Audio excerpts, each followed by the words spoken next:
really wanted something unique and a real incentive, and we thought it would be really nice to have a taste of the Hitman fantasy. Basically, we were discussing a lot how to make an interesting pre-order incentive for Absolution.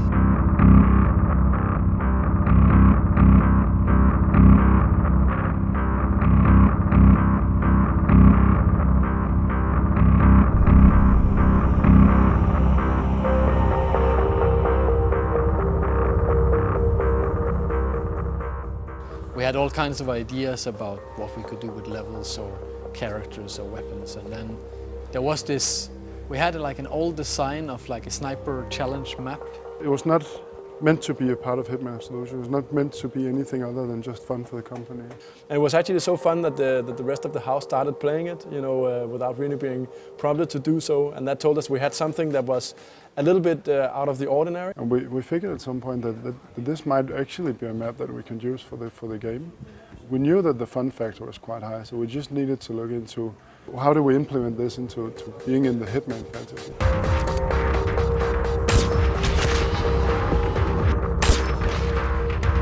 It's a little contained game on its own, if you will. It's simple, you shoot the people and then you have to figure out what is the puzzle you have to solve to not alert everyone. And we actually took that whole concept and said, okay, if we're to do this as a product, how would that then be? And that turned into the Sniper Challenge. It's teasing a lot of little moments that you will go through in Absolution, but it's not directly linked. That's also part of the kind of strength of it, is that it is an addition to the main game. The Sniper Challenge is you seeing the world through a scope, and we have a lot of stuff going on in the game with a pretty advanced AI and a lot of options.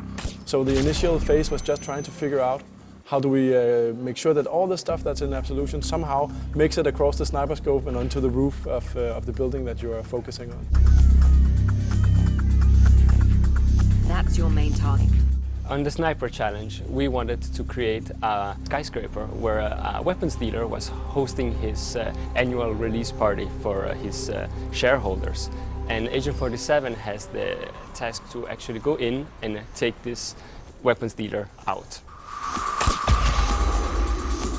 And to do this, we had to create a gameplay field where the player could explore different possibilities of fanciful kills and not getting discovered at the same time. We really wanted to give the player to stay in the fantasy that they remember from Hitman Blood Money. We need to be in the atmosphere of this classy hit, classy target that Hitman needs to take down. There is the sense that whatever you do, it will kind of ripple out into the whole map. And you have to kind of think twice before making your move. One of the moments I like best in the Sniper Challenge is actually something that came in fairly late, which is the elevator challenge we did, where you can distract the guard and then shoot a fuse box.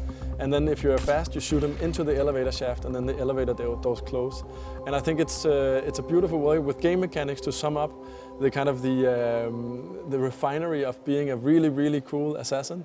You're shooting a guy, but you're also both distracting him and disposing of him at the same time. One of the things that is a really interesting challenge for us is to put as many characters as possible for the player to discover. And it's not just the main cast. We have this ninja that kind of looks like he's about to commit suicide, and you're kind of like helping him a bit in the way.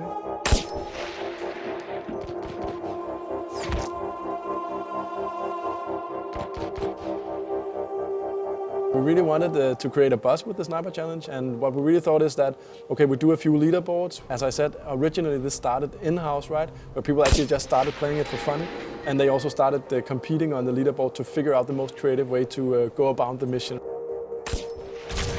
Creativity in what you do combined with a score was pretty much set people on fire. So we also thought that, you know, what makes most sense is also to be able to talk to your friends about how you scored. So that's why we came up with the concept of just, you know, separating a few different leaderboards. Personally, I would never figure on the worldwide leaderboard, but I do know how I would fare against my friends, right? And it's in that way, it's much more fun to compete with people you know.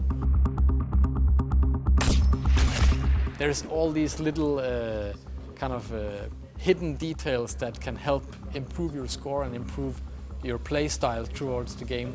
that some of it we're kind of hinting at and other things we are keeping secret for players to find out by themselves, and looking, like talking with their friends, finding out what was it that they did that actually made them improve so drastically on their score. Gameplay-wise, we really wanted to make it so that when you play the game and as you improve your skills and you unlock stuff in the Sniper Challenge, that it actually unlocks an absolution as well. So we wanted to create that tie-in to make them feel that they are connected, even if the Sniper Challenge is mainly about sniping and absolution is about everything else Hitman, if you will.